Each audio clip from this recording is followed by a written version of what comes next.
allegiance, please. I pledge allegiance to the flag of the United States of America and to the republic for which it stands, one nation, under God, indivisible, with liberty and justice for all. Okay, is there anybody from the public that would like to speak to a non-agenda item? Seeing none, moving on. Item 3, any corrections to the agenda? We have one correction to the agenda. We will not be holding closed session.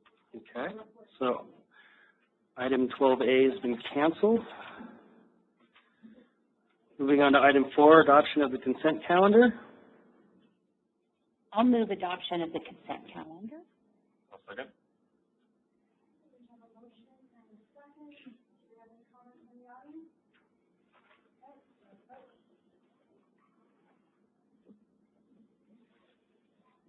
motion passes unanimously.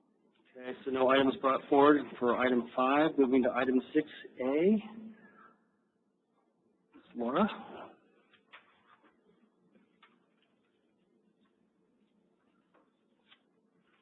Someone in the audience has requested that the board speak into his microphone, please, so they can hear. Hello. I am here today to ask to authorize staff to advertise for construction bids for the BG1 waterline project. This project will replace approximately 6,200 linear feet of undersized and poor condition mains into neighborhoods. The Deer Park neighborhood, which is a more commercial neighborhood, and then the Fremont neighborhood, which is residential. The Fremont neighborhood, the streets that we are targeting currently have no fire hydrants, so we'll also be adding fire hydrants in that neighborhood and replacing the fire hydrants in the Deer Park neighborhood. The BG1 waterline project is currently budgeted for construction in 2026, but because the Pioneer Trail waterline had to be pushed back due to funding and the permitting problems that we were having with the Forest Service, we seized the opportunity to move forward with this project. We're working with Nichols Consulting Engineers to do our plans. They are finalizing those plans, and we are working on compiling all the specifications for this project. We are at about a 90% for both of those. The current construction cost estimate is $3,572,400.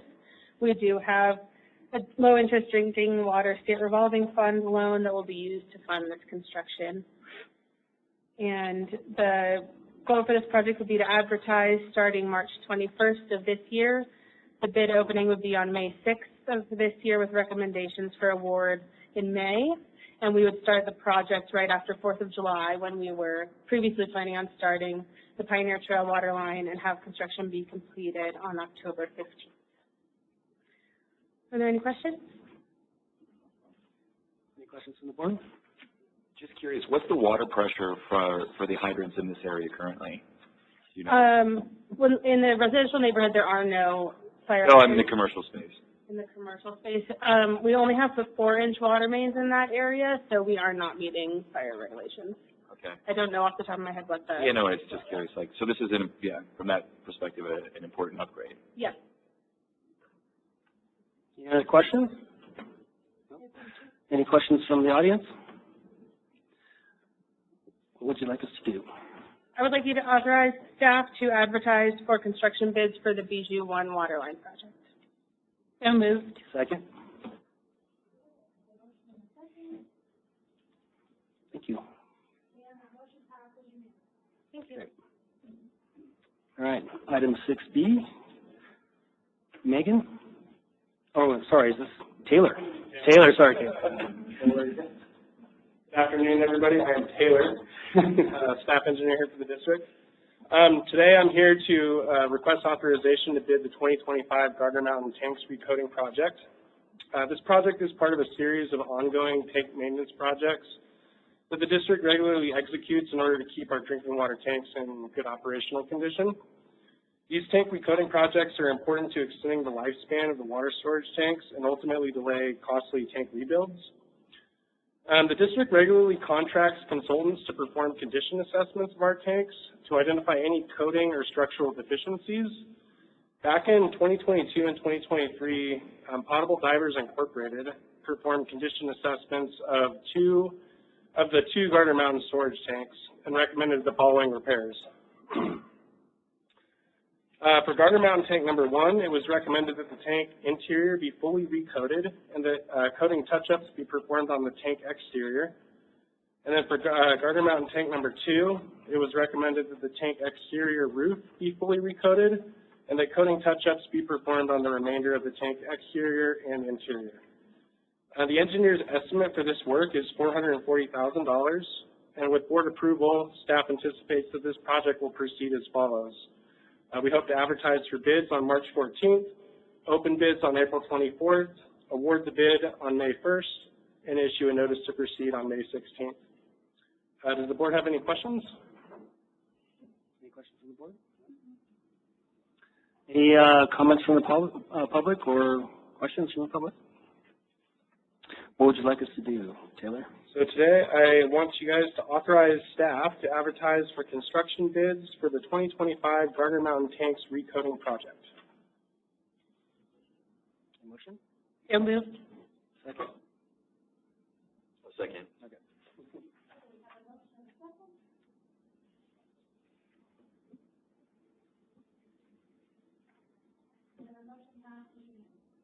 Thank you.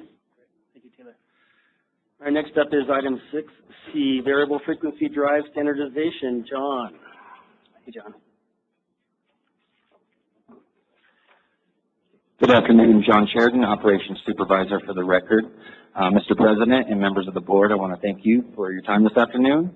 I am standing before you for the request the board approval for sole sourcing on our small application VFDs. These are our 6-pulse VFDs. We would like to sole source with Danfoss, and then we would also like to request the board's approval for sole sourcing with our large application VFDs. These are our 18-pulse VFDs, and we would like to request that we would sole source with the manufacturer, Allen Bradley. Whenever we are going to sole source, we are required by the public contracting code to bring that before this board and bring the basis of why we would request the sole source. We have provided that documentation of why we have requested sole sourcing. We've been listening to our electrical and instrumentation staff in the field. They are very familiar with the applications of these VFDs. So the small, basically, let me start with the small application VFDs, the 6-pulse VFDs. Staff is familiar with them in the field. Due to their size and applicability, they come in a compartment versus other VFDs. You actually have to build the compartment. And so we have many of these already on standby, on stock, so it just makes sense that we would standardize. And then on the large scale VFDs, these are for our larger horsepower applications. These 18-pulse VFDs, you may be asking why aren't we sole sourcing with one company, just Danfoss for both small and large. The reason is we have started our rehab, or what you could call our reconstruction of some of our big 5 sewer stations, the Tahoe Keys being the first one, and they have moved to go with Allen Bradley VFDs for these large-scale applications.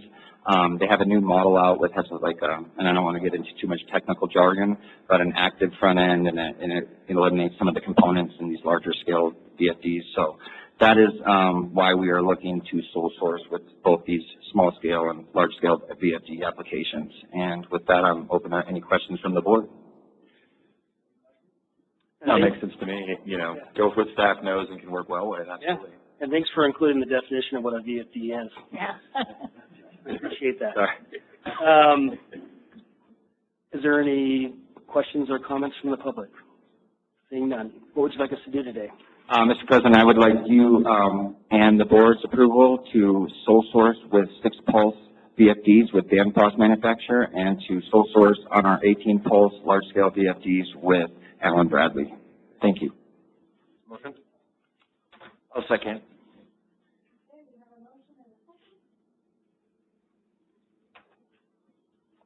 Thank you, John. Thank you. Thank you all. Item 6D. Brent. Good afternoon. My name is Brent Dolgoski, Senior Engineer, here today to talk about the Pioneer Trail, what we're calling water service relocation project.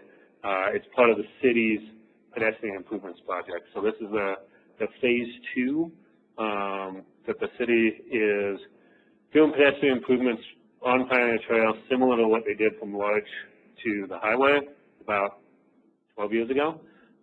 This is kind of the phase 2 that'll go from Larch to Ski Run.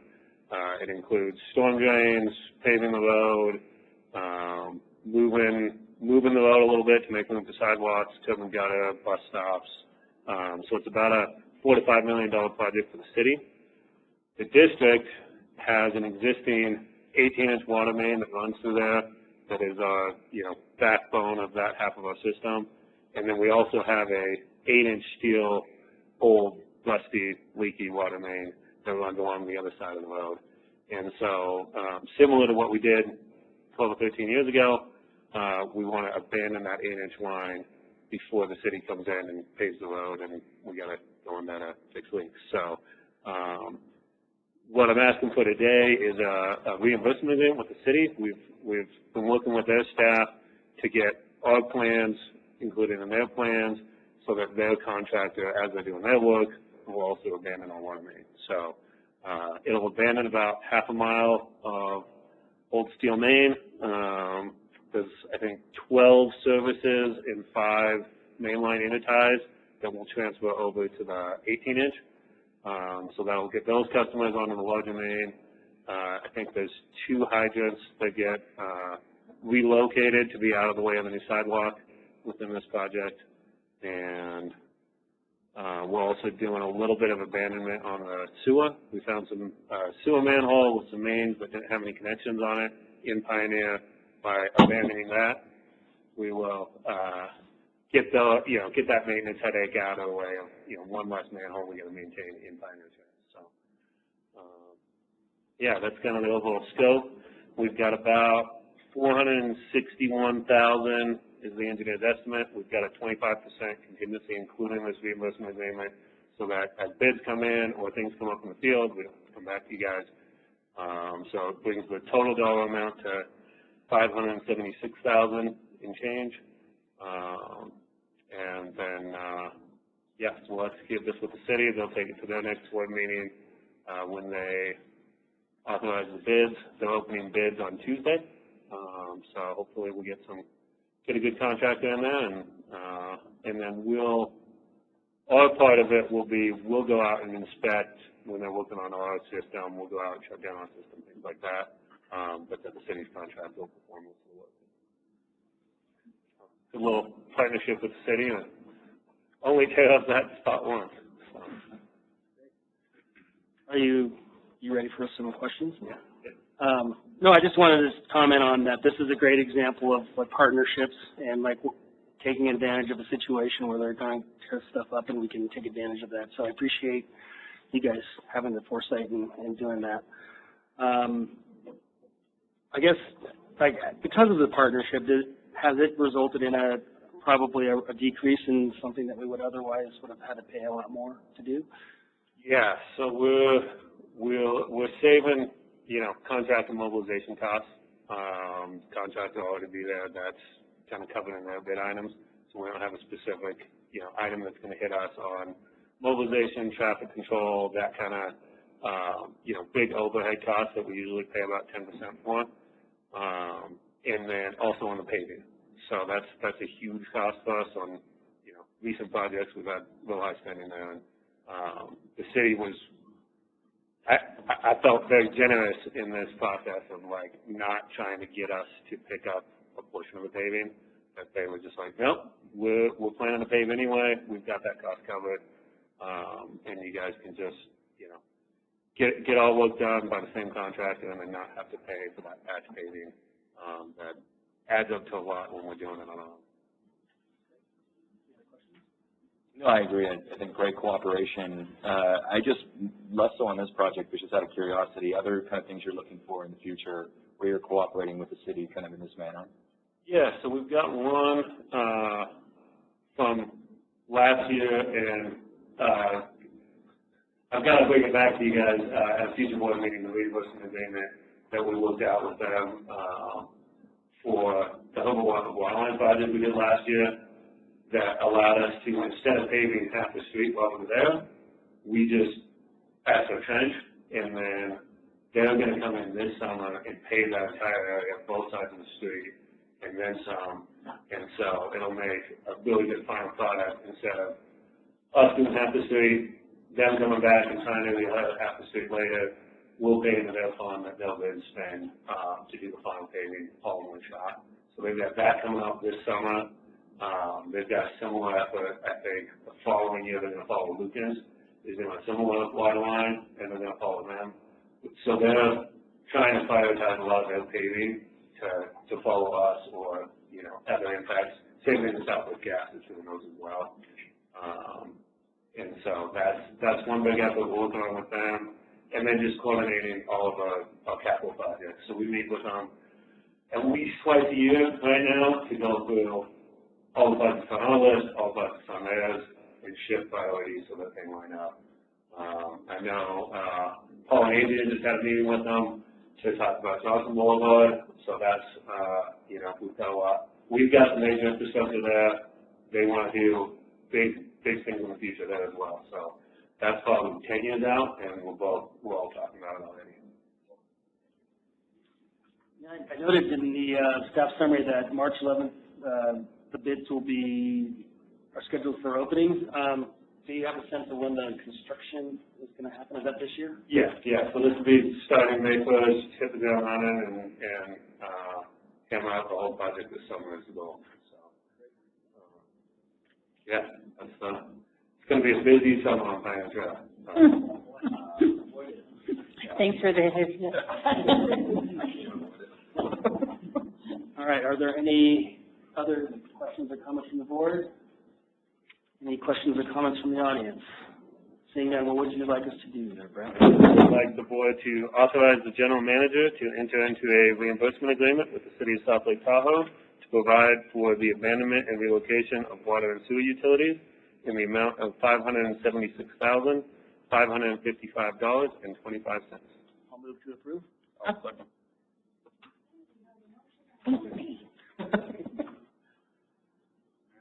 Thank you, Brent.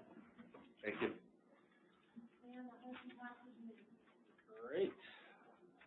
All right, moving on to item 7, standing and ad hoc committee and liaison reports. Sure, I'll tell. So today, had my first finance committee meeting. Thanks for all in attendance. Thanks for Kelly being there. Really positive meeting. Andrea had taken us through, you know, kind of the budget binder and some basic assumptions and, you know, really how it works. Anyone that's been on the board or staff that's seen the presentation, you know, very similar to that.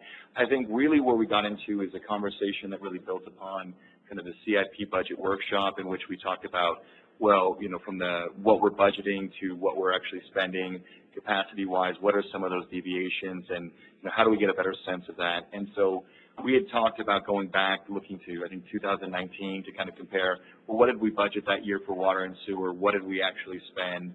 You know, kind of touch on some of those deficiencies to see, like, you know, is it staffing? Is it, you know, whatever they may be, kind of COVID years being an exception. I think noting quickly to kind of, you know, the effort and staff and Paul to put this together, there are going to be, you know, issues, and it's not going to be perfect just given the limitations and how things kind of carry over.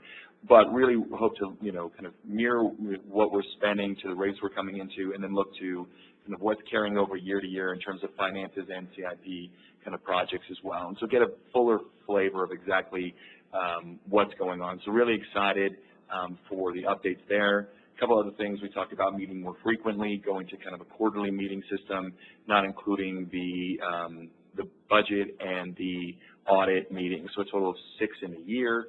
And then finally, there was, you know, similar to things we've been doing on other committees, the development of, you know, kind of a mission statement, if you will, a charter, and then, you know, goals and policies to bring back to the board. So, you know, as we're moving forward, there's kind of an overall objective. And so really positive meeting, and some of that additional analysis in terms of, you know, that we just discussed, we'd be looking to look at, I think, at the April 3rd budget meeting coming up. So, Kelly, I don't know if there's anything I missed. No, I think you did a good job. Thank you. So the El Dorado Water Agency is working to update their strategic plan. And week before last, Nick Haven, Paul, and myself met with the consultants, and they just asked us a series of questions. They're trying to engage all the partners of the El Dorado Water Agency to give some input, which previously hasn't been the case. And I enjoyed the meeting, and I thought it was a move, it's a move in the right direction. It's positive. And at El Dorado Water Agency's April meeting, the consultants will be giving a presentation. We were actually the first partner that they talked to, that they met with. So there's quite a few other ones that they need to meet with, and they're going to bring back a presentation in April for that, which Paul and I will be attending. Is there a chance for us to get a presentation? When will there be? Yeah, probably. I mean, do you mean like from us, like more than just, or do you mean from the consultant? I don't know. Maybe that's not appropriate, but I don't know. Maybe as the process works its way through a little bit further. Because yeah, like she said, we were the first people interviewed, so I don't know how long it's going to take for them to get through all the other member agencies of the water agency. Yeah. I'm assuming we're providing input on the strategic plan, and somewhere that's going to. Exactly. Kind of like, it's more just understanding where we fit. Exactly, and kind of like, what our needs are and what we feel and how we feel we've been represented in the past, and is what we discussed. Yeah, it's definitely more of a relationship discussion. Mm-hmm. Yeah. Well, yeah, I guess whenever the dust settles on this thing, it'd be nice to kind of see where we kind of land in the overall strategic plan. Yeah, and we can keep it, between Nick and myself and Paul as well. We can, see if there's some materials and if we can do something a little more official than just what we've done here. Thank you. Mm-hmm. Other than me, I'm looking forward to ops next week. I've had nothing. I think we talked about the 3x3 at the last meeting. Melanie reminded me of that, so I don't need to talk about that again. All right. Moving on to item 8, board member reports. For some reason I thought you were going to talk about the 3x3, so I wasn't quite ready. Just a quick thought. I was actually asked to listen. I just listened into a call Tuesday morning, and it was about Liberty and the rate case. DCPUD and some other members were on there. Just knowing kind of our historical kind of relationship with Liberty and pressing that rate case, I was curious if that was done kind of in a silo, if we were working kind of in partnership with our other anybody else in the basin, just as kind of a partnership opportunity. That was probably my only thought today. We are not working in a silo. We are a membership of basically what's called the Big Five of the customer base, and it's us, Heavenly, Marriott, Squaw, Palisades, and another member. And anyways, it's Liberty's 5 largest customers, and we work with Jeff Inge on our behalf, and he represents us at the CPUC level to ensure that all of the rate requests that are brought forward by Liberty are appropriate and that they're balanced out across their customer base appropriately. Great. Any other board member reports? Seeing none, moving on to 9A, physical water connection deposit. Sarah. Good afternoon, Sarah Nelson, Customer Service Supervisor. Today, I want to discuss an ordinance change we are planning to bring to the board on March 20th for our physical water connection deposit, and just get the board's feedback on what you guys would like to see in that. The district reviews plans for any new builds or remodels in South Lake Tahoe and charges the customer to connect to our system. In these connection fees, a customer pays a physical water connection deposit for any new water installation. This fee is for the district's water crew's time and material to tap into our water main and bring a water line to the customer's property line. The customers are then billed for the actual time and material, and then they receive a copy of the work order. Currently, our physical water connection deposit is $5,000, and we have not raised the deposit since 2017, where it was raised from $3,000 to $5,000. Our philosophy has always been to try to balance the deposit. We want it a little higher than the average cost, so that way we have a couple-year buffer. And so we're refunding the majority of customers. But we don't want the price to be too high because then we're just taking too much money up front. After running some data, we found that over the last 3 years, the average cost has been steady at $6,500. In 2021, we sent an additional bill to 59 of 83 customers. In 2022, we billed 38 of 47 customers. And in 2023, we billed 17 of 19 customers. This has caused a lot of administration work, collections work. Customers are upset that they're receiving a large unexpected bill after their project has been completed. And then we've run into the problem where properties are selling before they're filing, and then new owners are getting upset that they're getting a bill that they weren't even made aware was going to come. Based on the data over the last 3 years, we are hoping to recommend that the physical water connection deposit be raised to $7,500.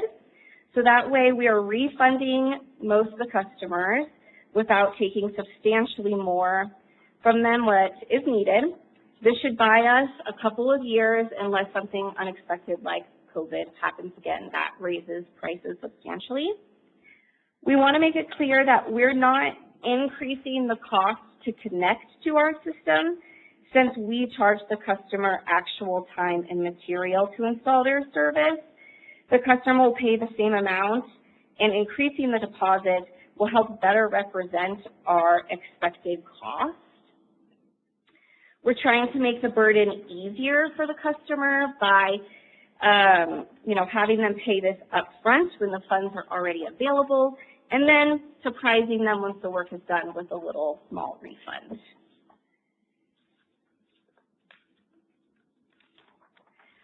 Before I give you the opportunity to ask any questions, I just want to give some more context on our connection fees. The average cost for a new single-family home to connect to our system is between $25,000 to $30,000. That's including the deposit. About 10 years ago, we started offering a 10% down payment of fees. This just helps get the permit started with the building department. And then when the customer is ready for connections, they can pay us the remainder of the fees. This program is very popular with less being paid out of pocket up front, but then it works well for the district because we won't even connect to the system until the customer pays us the remainder 90%. With all this information that I just threw at you, do you guys have any questions? I do. Okay. Okay, so really the 25 to 30K, that's our capacity charge? Okay, so I just want to be clear. And so on top of that is the 5K that we hold in. Oh, I'm sorry. The 5K is included in the 25. Oh, it is. Okay, so that's within the 25 to 30K. Correct. Okay, very good. And then in terms of the timing of when we collect this money, how long do we hold that? I mean, does it kind of depend on the timing of the construction, or how does that work? Yes, correct. So it depends on the construction. So when someone pays us, if they're ready to have it installed and it's dig season, they call 811 Digs, they get put on a list, and then our underground water crew goes out there within that summer. I would say typically 2 years. 2 years, okay. Mm-hmm. And so they're out $5,000, or what is $7,500 potentially for 2 years, or okay. Correct. I guess, was there any other questions on How many, sorry, just to refresh, how many new homes were being built? What was the numbers you referenced for the last couple of years? Yeah, absolutely. So these are the numbers of customers that we billed additionally, so over the $5,000. Right. In 2021, we billed an additional, we billed 59 of 83 customers. In 2022, we billed 38 of 47 customers.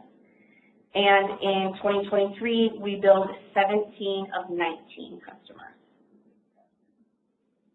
And then in terms of public notification, have you, I guess, notified this anywhere? Is there any public input or anything else that's maybe been received in response to this proposed policy change?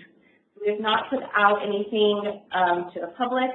Just, all public notifications is basically, these people, a lot of the contractors are reoccurring contractors, who have been complaining a lot, asking, well, could you raise it so that way we're not getting billed in the end, but we haven't put out anything asking for any feedback. With an ordinance process, there would be a 30-day period for anybody to come forward and protest or give comments. Anytime the board passes it. Okay. Okay, and so when do you think this might come before the board? March 20th. March 20th. Or the meeting immediately following. And that would give us a 30-day, that's just going to basically be a proposal for the policy change at that time? So the 30 days goes into effect once the board passes and it adopts the ordinance, and then it goes into the paper, posted in its entirety, and that's when the public has a chance to comment. Okay. I just want to make sure that we give the public an opportunity to kind of respond to this, so. But thank you for the presentation. Is there any other questions?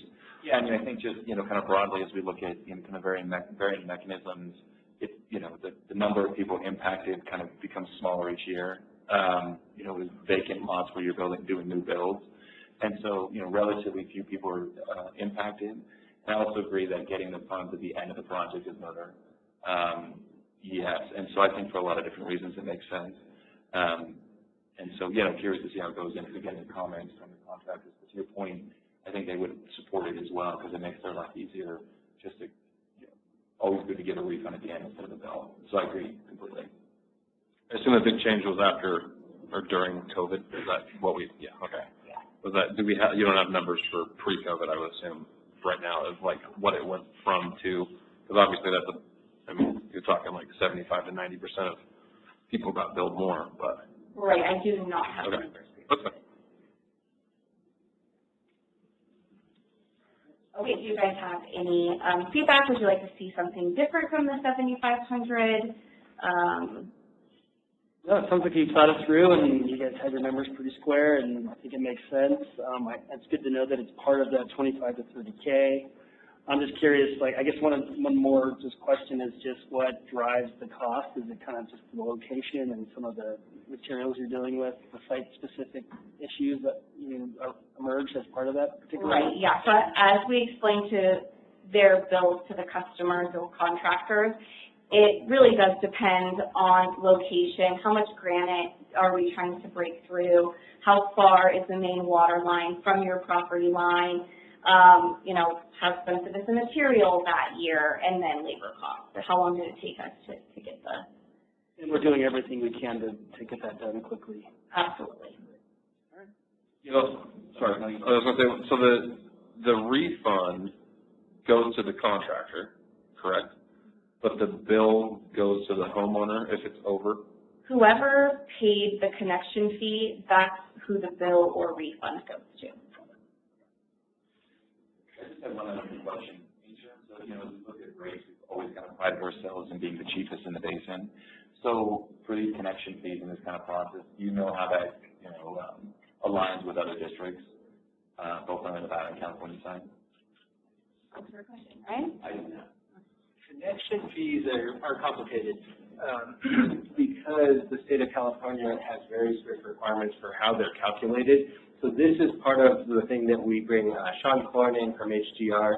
Every once in a while, every couple of years, we do a connection fee analysis because they have to be, there's some complicated math behind it that basically keeps track of the value of the district's assets. And so it includes different components, but one of them is essentially buying into the amount of money that the existing ratepayers have already put into the system, and then the other component is future investments. So it's really, you don't have as much wiggle room as we do kind of with rates. Connection fees are very formulaic, but I think the last thing that I remember from when Sean did the most recent connection fee analysis, they're close because of the similar kinds of systems, but it really depends on the value of your system. And so again, a lot of ours is tied up in the export over Luther Pass, but you know, the other agencies around the lake have similar export systems typically. So there, you know, it really kind of just depends on how big the system is and the value of it. Your purchase, that part of your purchase for the Right, I recall Sean going through that, you know, kind of through the methodology last time he, you know, kind of presented in front of the board. I guess it was, you know, so there's the fixed fee, but then, you know, to the $7,500 or whatever the approximation is. I mean, I guess there's a lot of variability to where you are, but I guess, you know, just as a whole, as we throw it all in, everybody, as I hear from you, kind of in the same space, regardless of where you are in the basin. That's the idea, is the connection fees are supposed to equalize everybody's kind of buy-in to our publicly owned system. And I think it does. But if you paid a long time ago, you know, it's all relative. The old connection fees used to be cheap compared to what they are today, but I think we've seen that everywhere around the lake. Everything used to be cheap compared to Yeah, and one thing I think that helps keep us on the lower end on, you know, rates and connection fees around the lake is just that our system is bigger. And so it's, you know, it's high valuation, but we're splitting it amongst more customers. And so I think that has always helped us kind of keep the impact to each customer lower than some of the smaller systems where they just have, you know, big costs, but fewer people to divide them up again amongst. And I guess the only thing I'd say, I guess if you know, with contractors coming in, if you either just notification or close the ID and, you know, get feedback, yeah, I think it's probably going to be positive, but just, you know, prepare people for it. Yeah, we'll definitely be doing that, and that's why we try to bring these to you before we typically get a rush of plans coming in right around the start of the building season, so that's when people are paying fees. Sarah mentioned the down payment option that we brought out in the last 10 years or so. So that has kind of cut back on the amount of time that we're holding on to people's money too. So as our, you know, everybody's seeing that the development process for even a single family dwelling used to be you could kind of do this in a season or in a year, just like with our capital projects, we're seeing this is now kind of a 2-year at best process. And so that's really was the thinking behind when we brought this 10% down payment forward. It was like, you know, the district is the first stop in plan review before you can get a building department or permit with either the city or the county. So we wanted to give them an opportunity to pay, you know, a couple $1,000s down, and then they really paid the remaining 90%. The way that most people do it is typically they wait until the summer that they're ready to install the service. So that kind of helps with that, you know, instead of having this $30,000 out with us for 2 years before you build the house, you've got a couple $1,000s into the initial plan review, and that's your deposit that locks in the rate for that year. And then typically we get, you know, they'll come in and pay the remaining 90%, including the deposit in May or April, and we'll get that service installed over the summer and get the bill processed and back to them typically by October. So most people, you know, your big brunt of having your money out with us, including this deposit, is for most customers a couple months. So that, like she said, has been really popular. And that was a thing that, like Sarah mentioned, it works well for the district, and we still are protecting ourselves and making sure that we get those fees paid before we install services, but really helps the customers, and it was something that we could do without, you know, compromising our process. No, yeah. I guess it's just a quick aside. We're doing a remodel at my home. My wife came in, Yeah. and the ultimate compliment she gave to staff was, "Why can't all agencies work like this?" As an English woman, she like got nicer things than she's ever said to me. You know, so like it's real high praise. So no, I mean, so you know, no question about how you guys are doing business. Just doing a great job. But just, you know, want to make sure it's all in line. Always want to keep the cheapest rates in the basin if possible. So thank you. Thank you. And we'll update you if we hear any feedback from the customers or contractors on this one, but I do expect that this will be popular.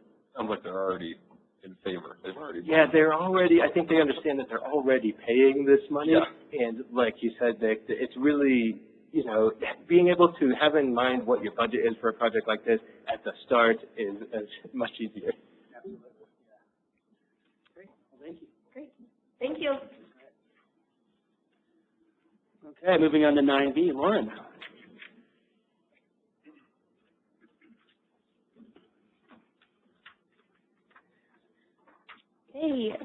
want to move that down. There we go. Good afternoon, board and members. My name is Lauren Benefield, and I'm the Water Conservation Specialist. Today, I'm going to be presenting a 2024 yearly recap of our water conservation program, including services and outreach activities, and then also give some updates on the state water conservation regulations and kind of what we're looking forward to in the future.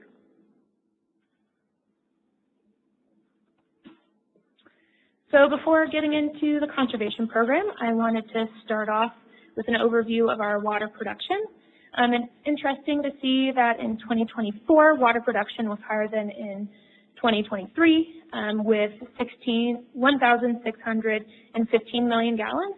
Some potential reasons for this jump is that the summer of 2023 was after the very large winter, and so we did see a delayed irrigation season. In addition to people starting irrigation in April and May in 2024, this fall was also warmer and drier than what we've seen in the past, and so people are going to be irrigating for longer. Also, we're seeing snowmaking activities from the ski resort, so we're going to see higher water use. And then, I just have that on there of just noting that the last big push for installing meters was in 2019 with 1,600 meter installs. I always find this graph very interesting.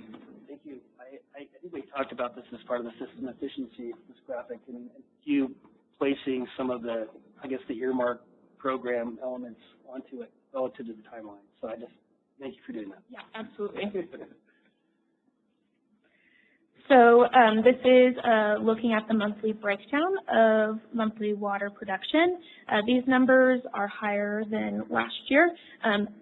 This year I did something a little bit different with this review. In the past I'd taken the averages of all of the data that we had, but this year I decided to just do the 2024 year. So just for some reference, last year in 2020, well, we're thinking last year, think 2023, right? So in 2023, June, we saw 168 million gallons. In July 23, we saw 213 million gallons. And then August in 2023, we saw 197 million gallons. And so we are seeing higher numbers last year of production. So before we get into the conservation program, I wanted to frame just what the conservation stages were and where we sat this summer. So this summer was watering conservation stage 1, which meant that all of the things that you see listed on the slide. The biggest change was that this summer that we implemented the changes that we requested last February to our water conservation ordinance. And the biggest one was including drip in designated watering days. This was a significant change for quite a few of our customers. We did do quite a bit of outreach, digital. Also, we emailed customers that we had lists for that we had known in the past that were drip irrigators, trying to encourage them to move over to the designated watering days. We did see that quite a few customers that did have drip irrigation had older timers. And the good news is that we have an irrigation controller rebate that covered for the majority of our customers that had to upgrade 100% of the cost. So it's up to $100. And so after, sending the email, they were a little frustrated, but then once we told them that we could reimburse them through our rebate program, they were less upset. So that was great news overall. So now on to the water conservation program. I want to start with the services that our water efficiency technician and our Civic Spark water educator led the charge on this past summer. So our water efficiency technician, Jennifer Cressy, conducted 74 WaterWise landscape consultations. We saw a lot of requests for WaterWise gardens that followed wildfire prevention and erosion control practices. This was especially so for new customers from outside of the basin. Last year, the governor did sign into law AB 1572, which bans the irrigation of non-functional turf for commercial, industrial, and institutional customers. I have more on this in a later slide, but just wanted to bring it up now. We believe that the demand for water-wise landscape consultations for our commercial, industrial, and institutional customers will continue to increase. And at the same time, this program obviously suits our customers and we're able to serve them better, but it also plays into one of the requirements for the Making Conservation a California Way of Life regulation, which got signed into by the State Water Resources Control Board in October. Can I ask you a question? Absolutely. So what is our capacity to do these consultations? It looks like your numbers are pretty consistent across the year. So like what's our top end number of consultations we could do, I guess? You know, it really, we have the one seasonal staff member, and so they are limited to just her schedule. Mm-hmm. This also, inside of her schedule, she also does turf buybacks, and so that involves going out and doing pre-site visits and then post-site visits. Oftentimes, the pre-site visit also includes a water-wise landscape consultation if they're planning on doing the conversion themselves. I will say that we have a real gem in Jennifer Cressy because she has so much experience and so much knowledge, and so we continue to hope that she will come back year after year, and hopefully in the future, once she does decide not to, we can find somebody that would be a good fit to continue doing these. Have we always been able to kind of fulfill our consultation, call? Yeah, so oftentimes, you know, people aren't thinking about gardening this time of year. So Jen starts end of April, beginning of May, depending on what sort of snow we've had. And then she works through October, and then that's the end of her season. Of course, if, you know, we don't get any snow in October, then we're getting requests once Jen has finished for the season. But if we do get snow, then people are, you know, shutting off their irrigation system.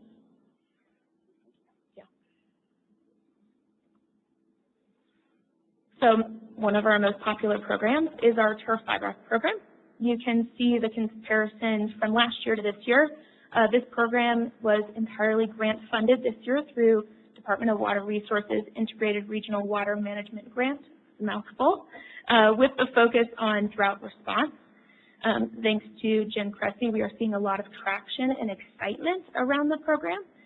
Over the past 2 summers, we also allowed turf buybacks for partner agencies.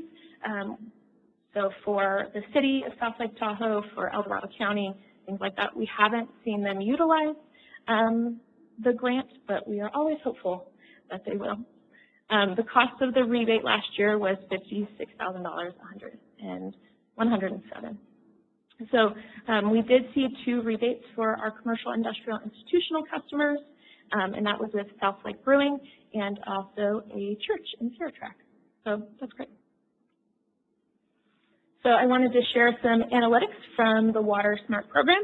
Throughout the year, the Water Use Portal played a large role in helping save water through automatically alerting customers to continuous use and giving them locations of common leaks. We also sent personally around 535 leak letters for customers that did not have emails on file, or customers that decided to opt out of our automatic leaks. For customers with emails, we did send 3,961 emails. For large leaks, we do something a little bit different this time of year. It's a little bit extra, but we will look every day to see if we're seeing continuous use over 500 gallons an hour. And if that is the case, then we call the customer trying to get a hold of them, because that often means a burst or frozen pipe. If we can't get a hold of them, then we will go out to the property and shut off the water after half an hour. Customers are very pleased that we do this. It's the extra step. A lot of other utilities can't do this. They have much larger service areas, but we luckily can do that. And so obviously helps to save water, but also protects our customers' property a little bit. So in 2024, all of the conservation rebates were funded by 2 Integrated Regional Water Management Plan grants, and I want to point out some of the rebate highlights. The first is the irrigation controller rebate. We saw a bump in the use of the rebate in the summer of 2024 as customers who had drip on non-programmable timers, converted their timers to programmable ones. The second is the public agency retrofit program. So the retrofit program covers the cost of water efficient fixtures to public agencies. Public agencies have to pay to install them. In 2023, Lake Tahoe Unified School District took advantage of the program by retrofitting fixtures at all their school sites. Most of their toilets were 3.5 gallons per flush, and they converted to a 1.28, which is huge for water efficiency and overall system efficiency, with less wastewater entering the plant. In 2024, the city retrofitted 5 of their park sites for a total of $39,583.78. And I talked a little bit about that in the System Efficiency Committee. Those park sites were Bijou, Lakeview Commons, the Community Playfield, the Boat Ramp, and Reagan Beach. So the other half of the conservation program involves outreach to the community and trying to reach all of our different customer types. So throughout the year, one of the tools that we use is digital messaging.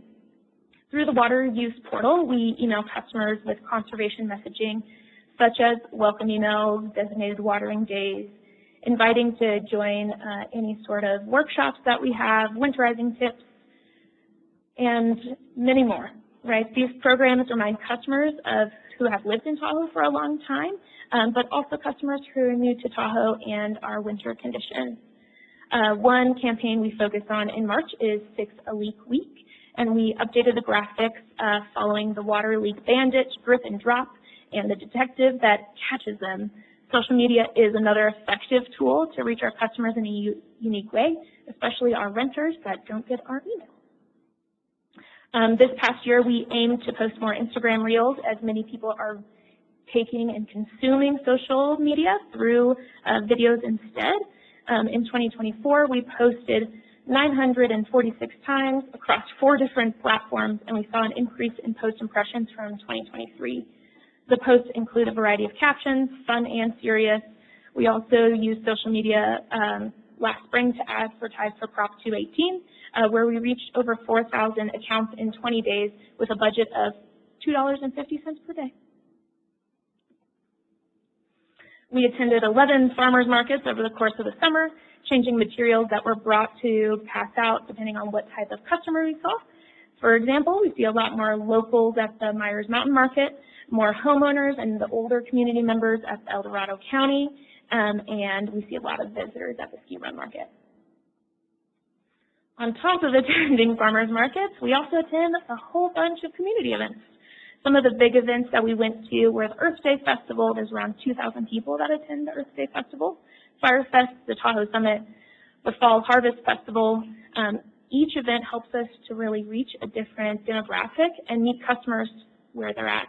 Through all of our tabling, we estimate that we reach over 4,000 people each summer. I would be remiss not to mention our Civic Spark AmeriCorps fellow and our water efficiency technician and Master Gardener volunteers who help champion these programs, allowing us to talk to our customers face-to-face at these events, reaching more customers and answering more questions. We did bring back our workshop series, and we decided to do gardening through the seasons. And so we had a spring, a summer, and a fall. And you can see that we offered in person and online. In 2023 was our first year offering online for these sorts of workshops, and we're really seeing it pick up for the number of folks that are joining online. So less fun stuff. We do have to talk about upcoming things for water conservation. So in 2018, SB 606 and AB 1668 were passed, and then this past year, the regulation was put into effect. So this creates a water budget for urban water retailers and creates that budget using 5 standards, which are their indoor standard, outdoor standard, water loss, dedicated irrigation meters for our commercial, industrial, and institutional customers, and then variances for us that would need seasonal population variance. The first regulation-based report was submitted for the 23-24 fiscal year in December of 2024. We are meeting our objectives, and we continue to engage with peer groups on compliance and with the State Water Resources Control Board. The next bill that I want to talk about is SB 1157, and this is Urban Water Use Objective. So the bill requires that from January 1st, 2025, the standard for indoor residential water use be 47 gallons per person per day, and beginning January 1st, 2030, the standard is 42 gallons per person per day. The bill also requires Department of Water Resources, in coordination with the Water Board, to conduct a study to determine if these standards, if there's going to be an economic impact and also an impact to how Californians are using water. This is a part of that flume water use study that we are part of that I mentioned back in the fall. And we have one of the highest rates of folks installing the flume. So I'm always proud of our customers. The next bill I'm going to talk about is AD 1572, which I briefly mentioned. But this is a ban on irrigating non-functional turf with potable water. So non-functional turf is defined as any turf that is not used and includes turf located within street right-of-ways, parking lots. This is all according to the bill. There are dates to note. We must update our water conservation ordinance by January 1st, 2027 to include all of the requirements outlined in the bill. The ban begins in 2027 for government and public agencies. In January 2028, the ban starts for all other CII properties. And then January 1st, 2029, common areas for HOAs and common interest developments and community service orgs must comply.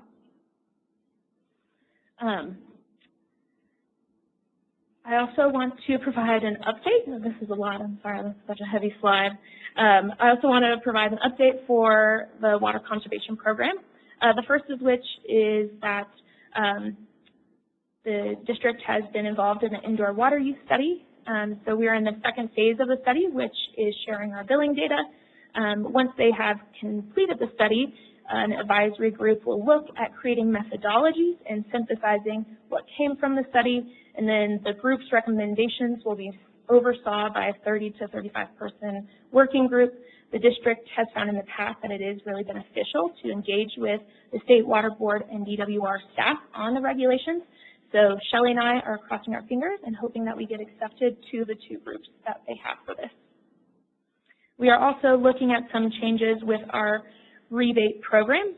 As most of the grant funding is coming to an end at in the middle of this year, or late 2025. As mentioned previously, all of our rebates currently are grant funded through the IRWN grant. The other two programs we are looking to sunset are toilet and clothes washer rebates once the grant funding has ended. So for some background, the district has offered the toilet rebate since 2006 and clothes washer rebate also from 2006.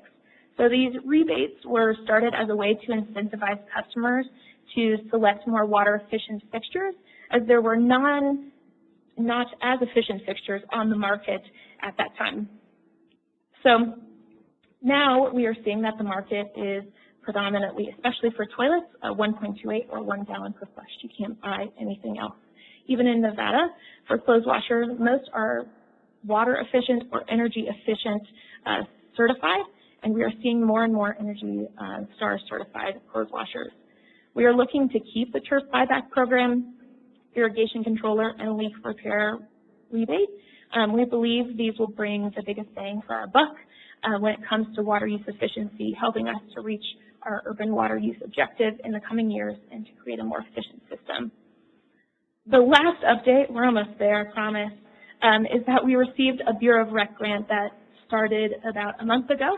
A large part of the grant will be centered around obtaining data to use for our urban water use objective and then to make the data useful to us. We collect a lot of information and I want to leverage that. We also use the grant for collaboration with our commercial, industrial, and institutional customers to help identify programs that they would like to see in the future so that we can serve them best. I don't want to just create a program and then nobody use it. That was a lot. So thank you guys so much. Do you guys have any questions for me? I think great job. Always love the sustainability updates. I kind of had a broader question. I think maybe for you, Shelley. Just as the process is working its way through the state, we kind of talked about this inefficiency in terms of the residential and kind of commercial, if you will, reductions in water uses versus kind of the ag section. And so, is there at the state level, is there like competing interests? Why is this all kind of on the residential side and not on ag? I guess just, I know this is kind of broader than this presentation, but ever since we'd had that conversation in efficiency, I was just kind of curious about those dynamics that exist just at the highest level. Yeah, I think it's a great question, and there are absolutely competing interests within the state, and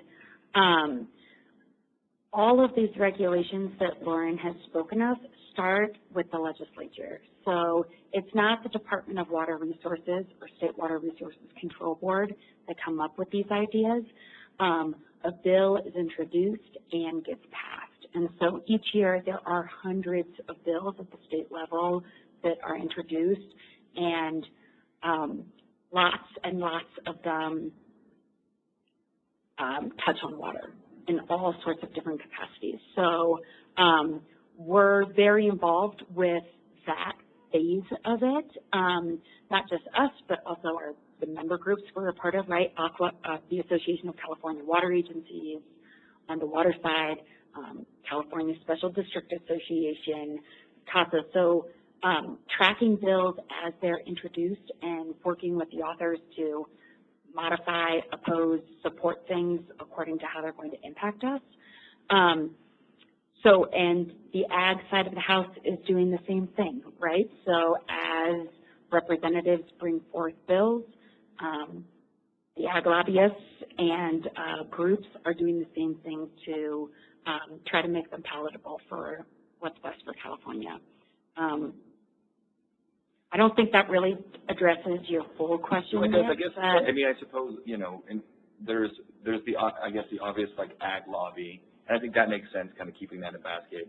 So besides, say, water sewer purveyors like us, or I guess just water in this instance, who else is the lobbying group or collaborators of the lobby on behalf of like the residences of California?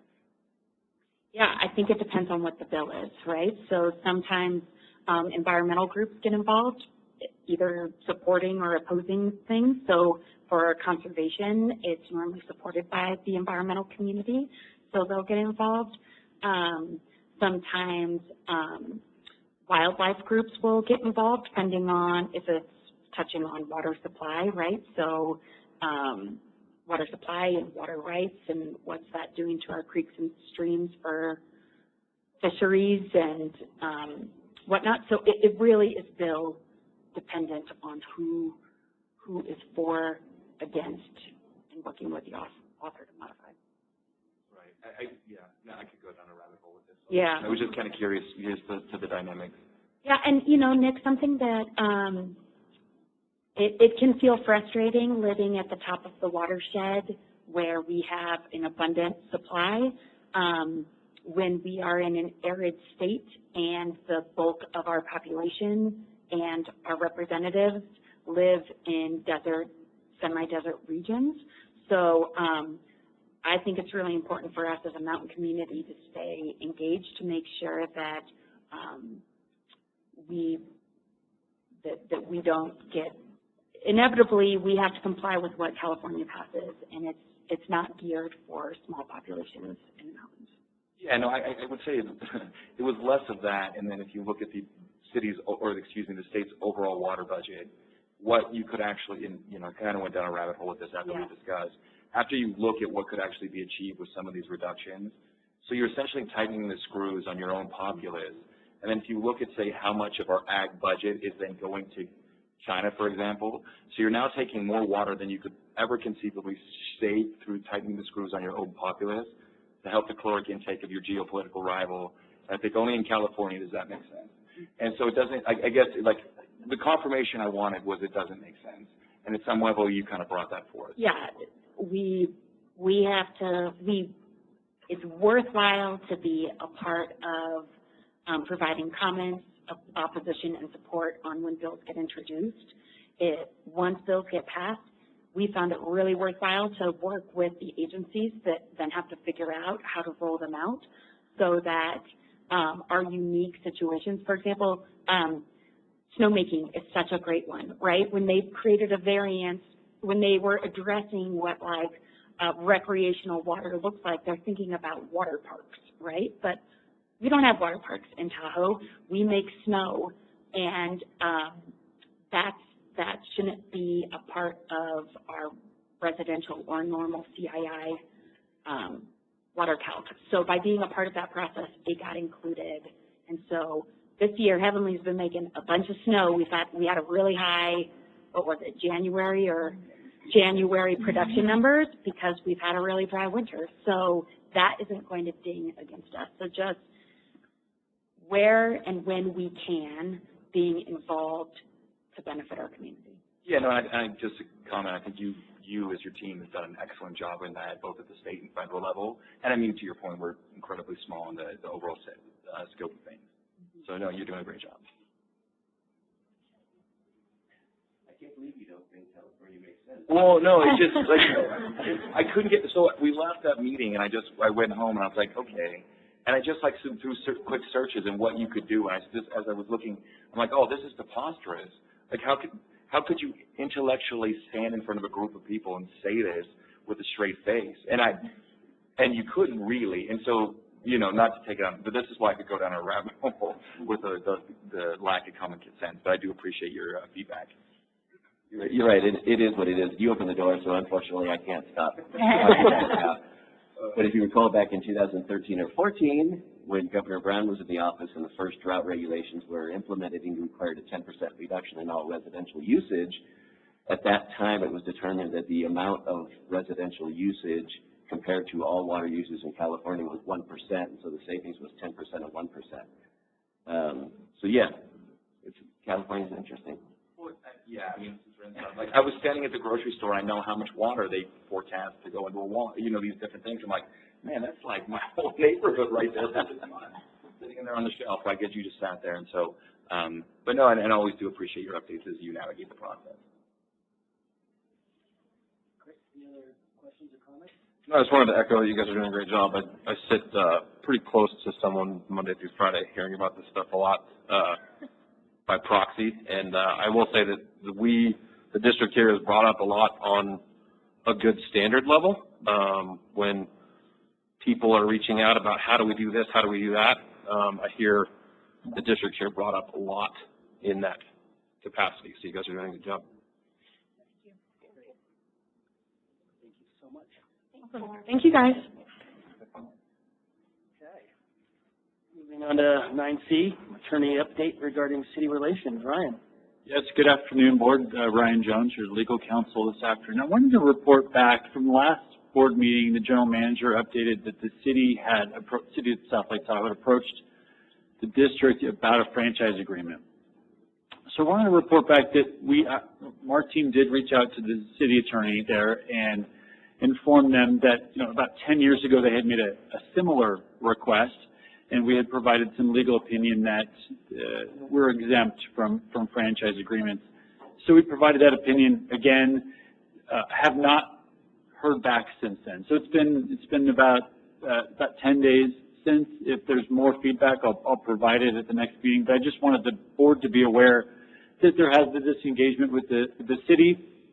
We don't believe that a franchise agreement is appropriate, but perhaps MOUs or other types of arrangements that speak to just mutual beneficial ways to operate collegially would be something I think the board would be interested in. So that's my update. If you have any feedback or direction from me, I'm happy to take it at this time. Thank you. No comments, questions? No? Okay, moving on. General Manager Report, item 10. Before that, I just have a quick. Oh, I'm sorry. Yeah, that's right.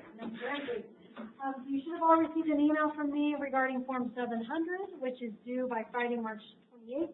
These are the annual Form 700s for the district as a multi-county agency, and it requires a hard copy wet signature submitted to me by that date.